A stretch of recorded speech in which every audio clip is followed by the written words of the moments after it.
They could have sent an SMS message to every American within 12 minutes. That's the level of capacity we're talking about here. I mean, in a way, these almost sound kind of primitive. I mean, it's really just like brute forcing its way into your phone. Why would you go out of your way to find crime if your job is to increase the revenues of that network? That's the problem. That's the conflict of interest. Let me read you the last text I got. So this one's from about an hour ago, and it says, "Great opportunity up ahead. A stock is about to go up 60%. Would you like a trading signal?" No, thank you. Here's another one that I got earlier. "Hi, Jennifer. What's the news?" That's it. That's all it says. I get these all the time. You probably do too. Maybe they even call you Jennifer. And it seems no matter what I do, these things keep coming in. So scams themselves aren't new, but technology is definitely adding to it. What's changed is that now people are using computers to do the communications, to create the communications, where previously they would have literally had to press buttons on a phone. It opens up the floodgates in terms of the volume of messages that you can create and the number of people that you can hurt around the world. Eric Prieskorn has been in the telecommunications business for a long time. He's worked at T-Mobile, at Sky, at WorldCom, and that's just some of the places. In 2006, he founded a site called CommsRisk, and he left the corporate world. CommsRisk reports on the telecom industry, and specifically the crimes that are associated with it, including the influx of scam texts. He says that scams via text have risen over the last decade as technology has made them easier to send en masse. And then you had the pandemic, and criminals couldn't commit some of the crimes they'd previously committed before, so that became an accelerant for those changes. If it feels like you're getting more scam texts these days, it's not just your imagination. According to Consumer Reports, scam texts have increased by 50% in the last year alone, and they're not just increasing in number, they're getting a lot more convincing. The sophistication, though, of now the criminal patterns we're seeing is a lot more elaborate than they were in the past. This is a very rapid evolution we're seeing now, where we've gone from machines that make very, very simple, repetitive scam communications, bang, bang, bang, bang, bang, knocking them out like that, to now far more subtle patterns that may not be so easy to identify. Talking to Eric was an opportunity to get into the world of text scams, how they're being sent, who's behind them, and if there's anything you can do to stop them. Just as a short answer to that last one, yes, we probably could stop scam texts, but it's a lot more complicated than it sounds. Sometimes our views on the triviality of scam and organized crime, oh, you got an annoying message, oh, I got a phone call, I didn't like the phone call. We're not seeing the bigger picture of how this is having an impact on people's lives that's become almost unimaginable. This is Kill Switch. I'm Dexter Thomas. When I say scam text, you probably know exactly what I'm talking about. These are things like fake recruiter messages, fake delivery messages, wrong number texts. Some of these are obviously scams because they come from weird email addresses or use weird characters in place of letters. These are all workarounds that scammers have found to bypass some of the security measures that telephone companies have put in place. But some of the newer methods that scammers are using are getting harder and harder to detect by the telephone networks and by us. One that's getting really popular around the world is called a SIM box.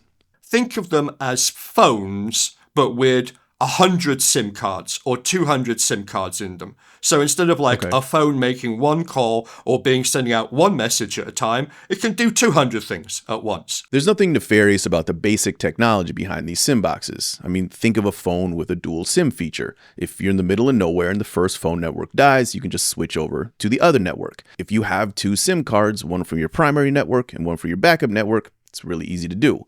So just imagine that with, say, dozens of SIM cards or hundreds, and now you have the basic idea for a SIM box. Technically still legal, but now it's mostly useful for fraud. From here, it's pretty simple. You combine multiple SIM boxes to make what people call a SIM farm, and that can send out millions of messages per minute. In New York, 300 of these things were found by the US Secret Service recently. This was back in September, and we still don't know a whole lot about this operation. What we do know is what the Secret Service has told us, and they reported that they uncovered a massive SIM box operation in New York. 300 SIM boxes containing a total of 100,000 SIM cards spread across multiple abandoned apartment buildings within a 35-mile radius. They could have sent an SMS message to every American within 12 minutes. That's the level of capacity we're talking about here. That's not to say that they did that. We actually don't know what these scammers were doing. We only know about them at all because they were caught.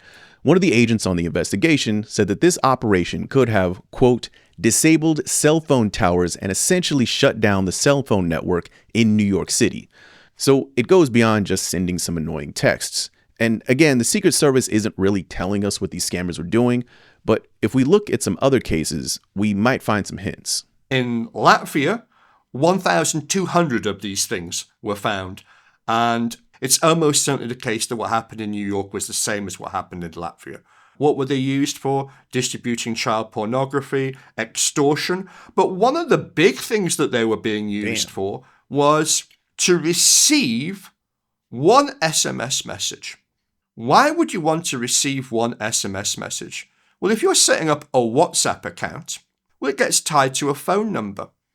So if you're creating a lot of spam, scam accounts on WhatsApp, you need somebody to provide the phone numbers to create the accounts. They're using the SIM maybe only once, then throwing it away because they have the phone number. The WhatsApp account gets validated because it received the one-time password by SMS to create the account. And then it doesn't matter if even the telco blocked that SIM card because the WhatsApp account exists. So you can create hundreds of thousands of online accounts.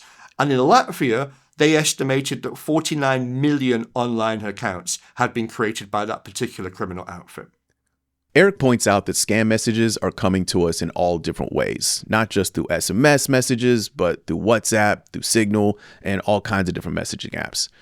Telecom companies can try to detect suspicious activity and block certain numbers, but scammers are usually a step ahead, and their latest technique bypasses the telephone companies completely. It's called an SMS blaster.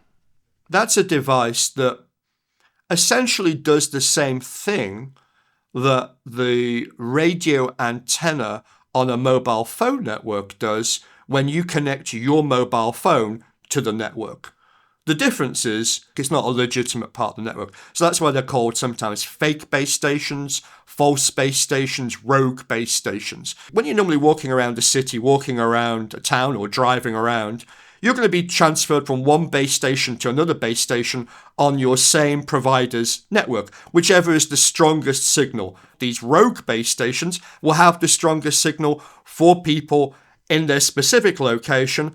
They're now connected to this base station. Well, it's like being connected to a network, except of course now the base station is a rogue one.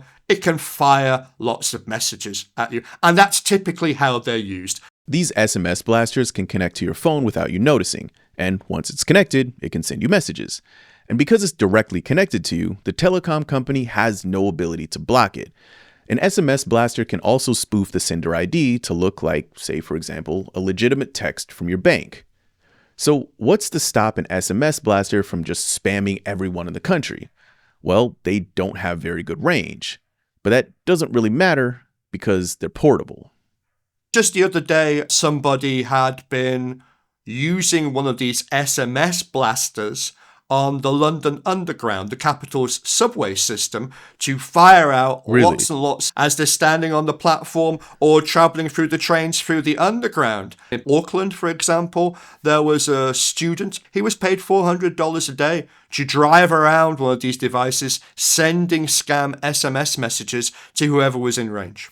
And then the point of the message is it includes a hyperlink that points towards a phishing website that impersonates something that looks like a legitimate business or a government function. The technology behind SMS blasters, again, was not developed specifically for scamming. It's just been co-opted by the scammers. It's actually similar to the technology behind what's known as stingrays.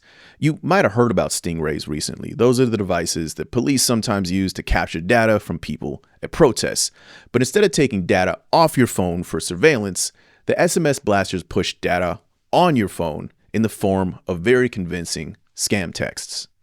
We're not talking about a completely new separate technology that was only created for criminals. We're talking about radio technology for communications networks, and it's just being adapted, slightly tweaked for a different kind of users. I mean, in a way, these almost sound kind of primitive. I mean, it's really just like brute forcing its way into your phones, but you got to drive up pretty close. What is it? The range of these things is like a couple of miles or something like that? It varies. Some of them are less. So you could have a handheld device that has only a few hundred yards. The advantage of that, of course, much more discreet, much easier to carry around. There's been cases where people have carried them around in backpacks through shopping malls, for example. Or you might have a larger device with a larger range, then heavier, so you have to put it in the back of a car or somewhere like that. In one case in Bangkok, there was said to be a particularly powerful device that had a range of 3 kilometers and was able to send something in the order of 100,000 SMS messages per hour. But that's not necessarily a good thing in terms of being a criminal, because you don't want to be caught. And that's why I would argue the London Underground example I talked about, that's like almost the perfect example, because it's about how many people you have passing by. You don't necessarily need to have a huge range. So that's some background on how you're getting these texts. It's kind of wild to think that when you get one of these, it could just be some random person with a backpack across the street. So who are these people and what do they actually want? That's where it starts to get heavy. I want to walk through a sample scam text, and if you could tell me what's going on here, what are they trying to do? So I'm just going to read you one here. Hi, I'm Caroline from the We Work Remotely Human Resources team. We recently saw your excellent background and would like to introduce you to a remote, high-paying job opportunity. Work is so easy, you can do it from home.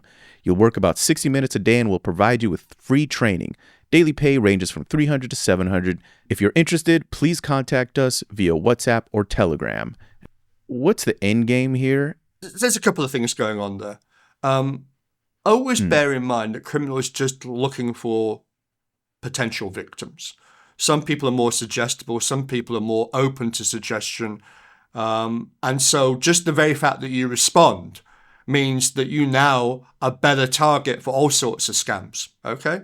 So there doesn't have to necessarily be a linear relationship between the content of the message and the scam. But in that case, the linear scam would typically be they've got you on the hook. They're going to convince you that you're going to make a lot of money down the line, and maybe you have to pay a fee in order to have your application processed or something like that. So they're going to hook you in for spending some money in order to then get the money that's going to be promised to you later on. And maybe if you pay once, then they're going to make you pay a second time, because once you paid once, you really don't want to have that money wasted by not paying a second fee. So then you can see how a more susceptible person gets dragged along until eventually they realize they've got to stop. So that would be a very typical way in which that scam would evolve. It's interesting because these scam texts are so diverse, because another one that I think a lot of people seen is just a completely random text out of the blue saying, howdy, what's going on? Or, hey, Jennifer, how are you? And then I'm not Jennifer. I might write back and say, this isn't Jennifer, wrong number. We tend to call them now in the industry the hi dad, the hey mom scam, because it's quite often a term like that. So it seems like it's somebody familiar. You associate it in your mind with somebody that you know, and that's the start of the process. But again, it's the same sequence there where they're just looking to see who's going to reply. They just want to get you into a conversation. And then maybe you do reply back and you go, I'm not your mom, I'm a man. And they go, well, I'm very sorry. I have the wrong number. But you see, the point is you've already replied back.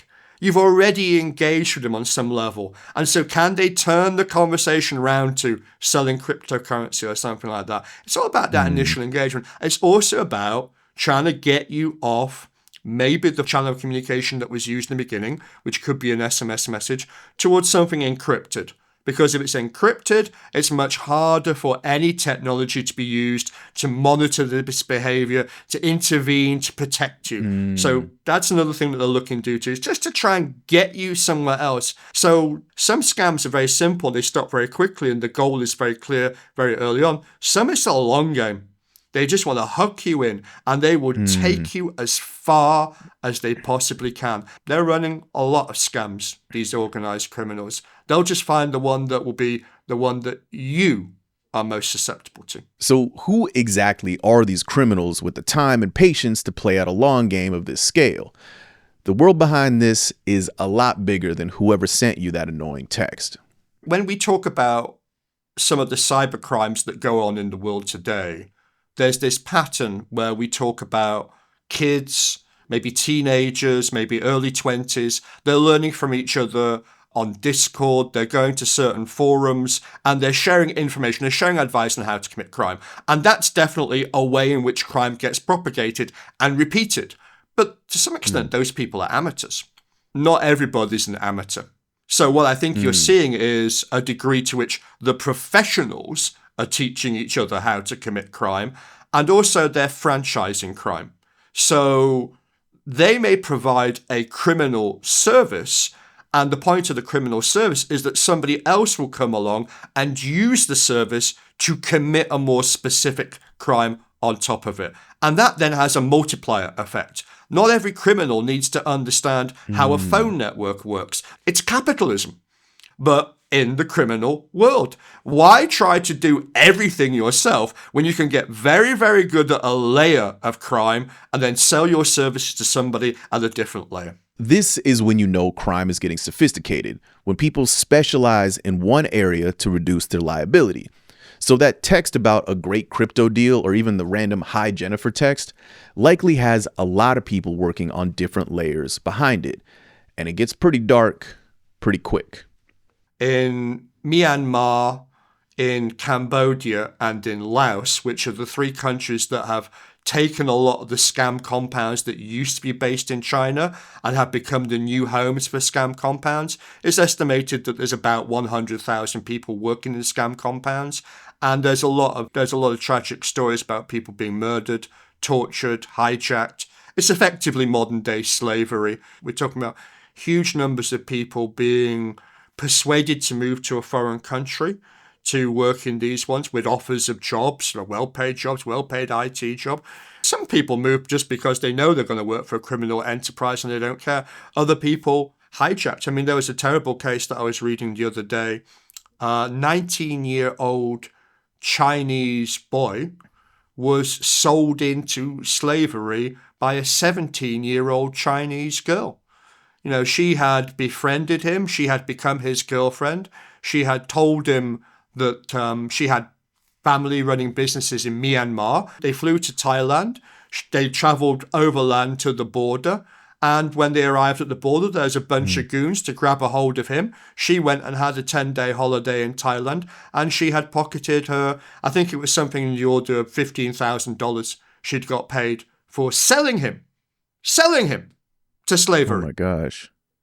You know? And to be fair to the Chinese government, who are alive to this problem, they are now prosecuting her. You know, she returned to China and they're going to do something about it. But that poor boy was working 16, 20-hour shifts in a scam compound in Myanmar for 4 months until his friends and family were able to pull together a ransom of $45,000 to get him out. In the meantime, the poor lad was beaten because he's not meeting his targets.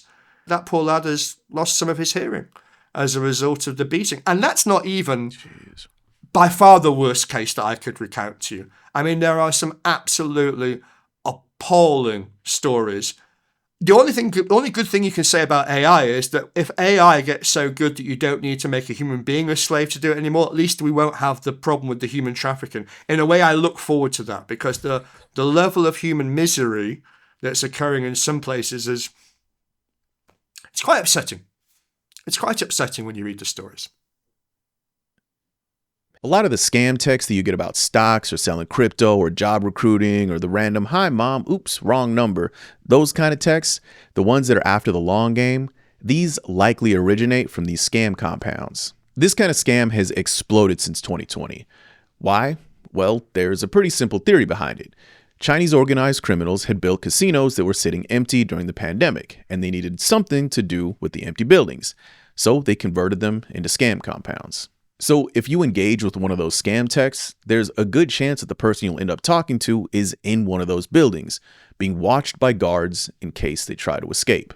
I'm the criminal. I want to hook you into talking to somebody who's going to appear like a beautiful woman. I'm going to talking to somebody who's going to try and sell you cryptocurrency. So what do? I send you a message and then, oh, whoops, it was the wrong number. I'm sorry. I didn't mean to message you.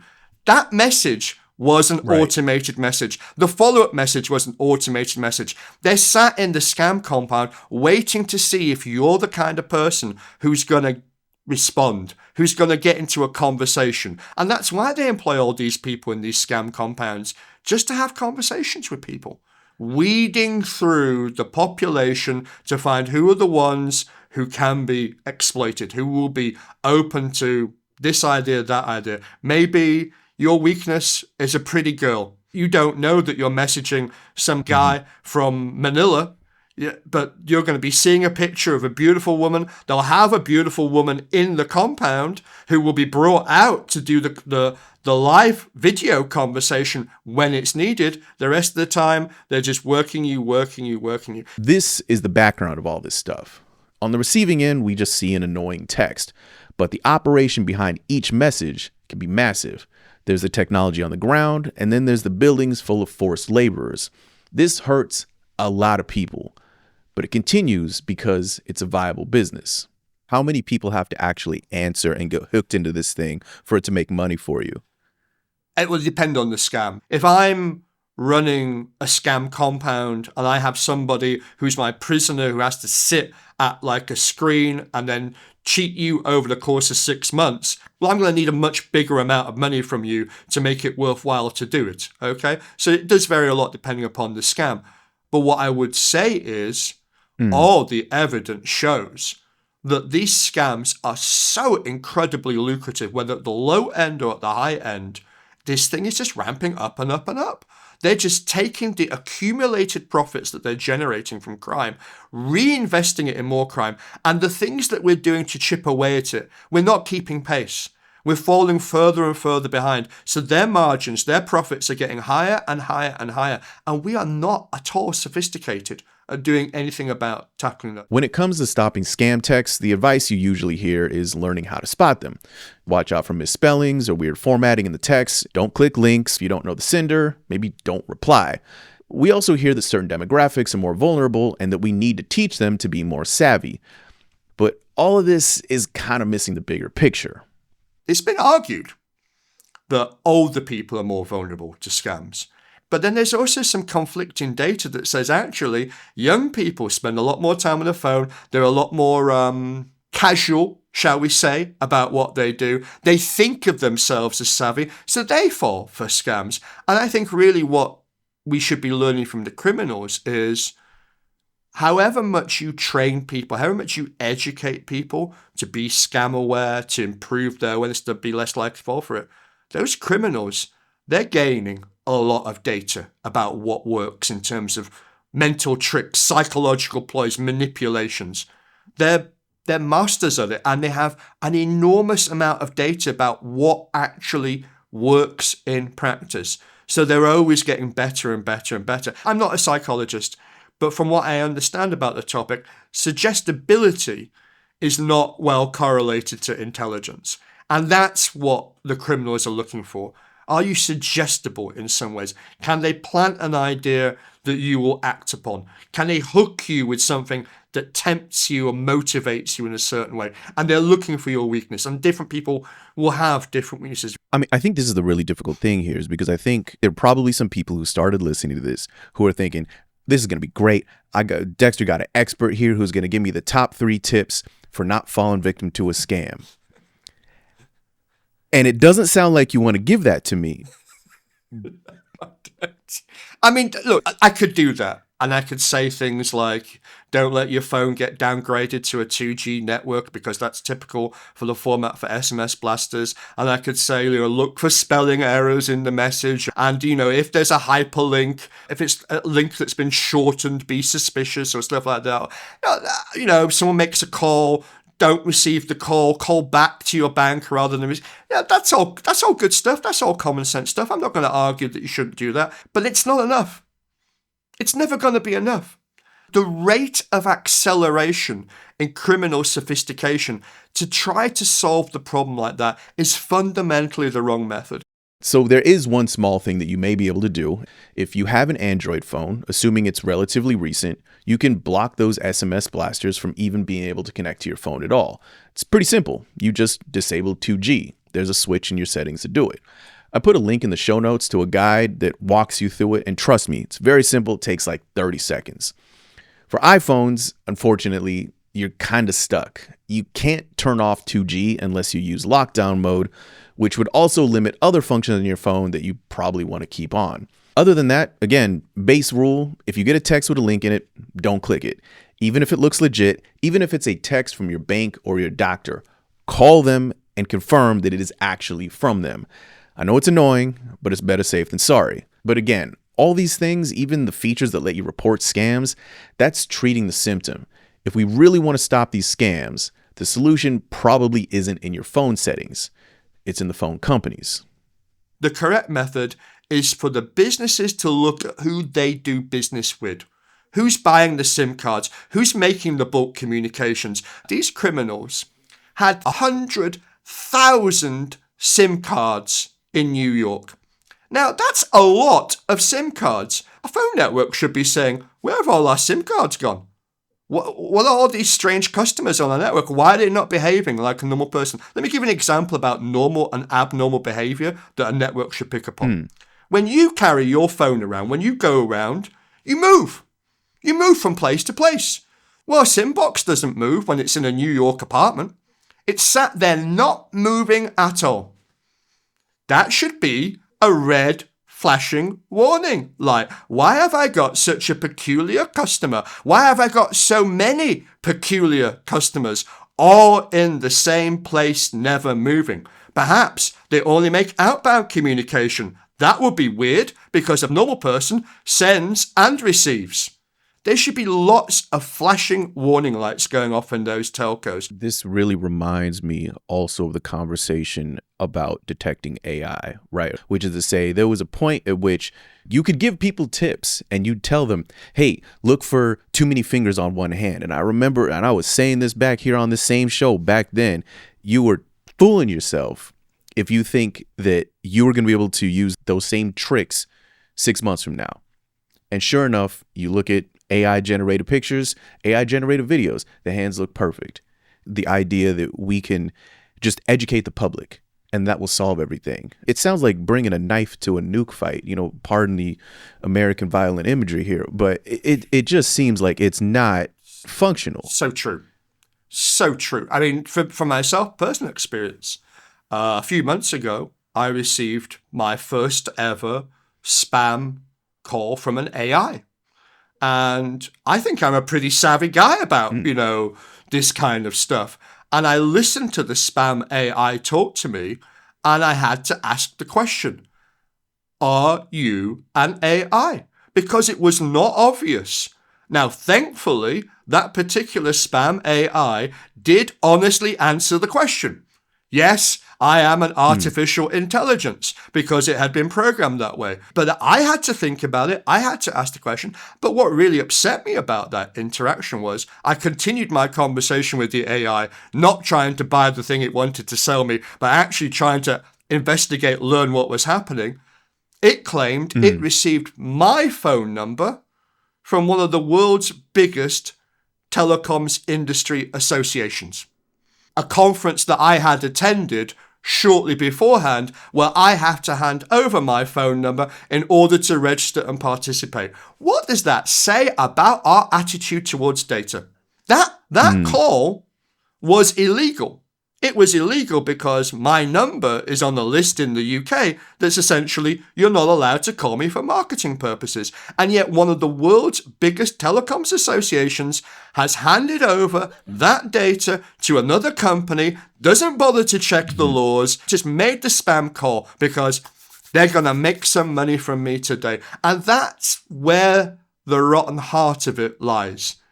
In the end, The problem with trying to solve this is that a phone company makes money for carrying calls, for transmitting messages, for doing the communications. They don't make money for blocking things. If all those calls got blocked, if all those messages got blocked, if all those bad actors were taken out the ecosystem, revenues would go down. Why would you go out of your way to find crime if your job is to increase the amount of traffic on your network, if your job is to increase the revenues of that network?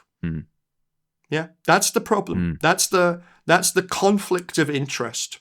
That's the fundamental issue here. They may not be actively choosing to enable crime, but they're also not got any reason to work harder to prevent crime. There's a lot of money being made off the back of scams. Ultimately, the result is corrosive for society. You don't trust the call coming into your phone. You don't trust the messages. I don't answer phone calls anymore. I use other modes of communication now. And that's sad that when somebody maybe really does want to speak to me on the phone, that I'm rejecting them. But it's also bad for society. The phone network was a beautiful thing. It was a thing where you could pick up a phone and with 99, I'm not making this up, 99.999% probability, you could dial a number to anywhere in the world and it would connect. And now people don't want to pick up the phone at the other end. What does that say about how we've gone backwards in terms of how we communicate with each other? I mean, you're not wrong. I'm thinking of actually, there's a text thread that I got added to that I just assumed was spam. And people are making plans for having dinner here in LA. And I'm thinking, man, they're getting sophisticated. Come to find out, these were actually people. A friend had added me into a group. I just wasn't familiar with everybody. After the event, they sent pictures in the thread. It looked like a good time. I didn't respond once because I thought it was a scam. Now I got like 10 people I got to apologize to because they think I'm ignoring them. Because I'm scared to answer texts because I assumed it was scam. You're right. It's actually breaking down society. And here's the thing, right? It's about what we considered normal. There was a time, your phone, you could trust that people are basically only people you know, people who want to communicate you. Someone with a genuine reason to call you would call you. And that was your attitude towards your phone. What's your attitude towards email? It's not the same, is it? Your email is full. No. You got a junk folder. There's lots of crap in your junk folder. Maybe sometimes a good message gets into your junk folder. Maybe you send a message and you're annoyed it didn't get through to someone else because it ended up in their junk folder. We are transferring from a scenario where essentially your phone, voice communications, message communications, you generally would trust them, to the scenario like email. It's going to be like that in future. And yeah, we're going to use technology, and yeah, we're going to weed it out, and we're going to get rid of some of the bad stuff. But is that the level that we now want to be communicating at? That level of trust and confidence? Yeah. That's a step back. And that's sadly the way we're going about solving the problem, because a lot of it is that we're trying to solve the problem in the way that the problem was solved for email. Email is email. It's not something where I am in an emergency and I want to speak to you, I send you an email. When I'm in an emergency and I want to speak to you, I want to call you. So to start turning that kind of communication into the level of email, we're losing something in society. That makes me sad. It makes me sad. You know, a little after we recorded this conversation, a friend of mine sent me a song that I had not heard in a long time.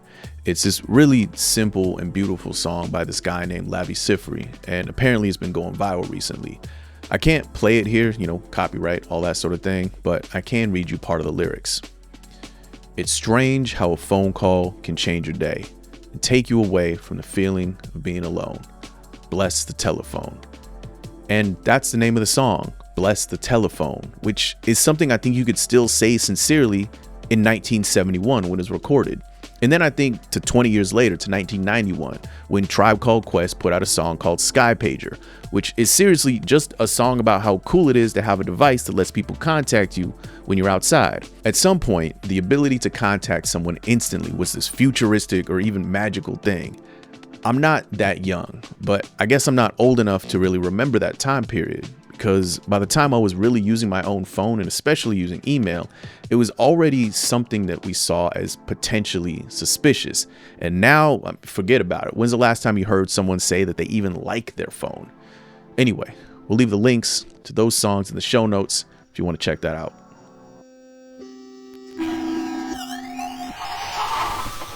Fine. Thank you for checking out another episode of the video version of the Kill Switch podcast. And yes, this is a podcast, which means you can find it wherever you listen to your podcasts. The audio version has a whole different mix by Kyle, so if you prefer to get this in audio, you can find the link to that in the description.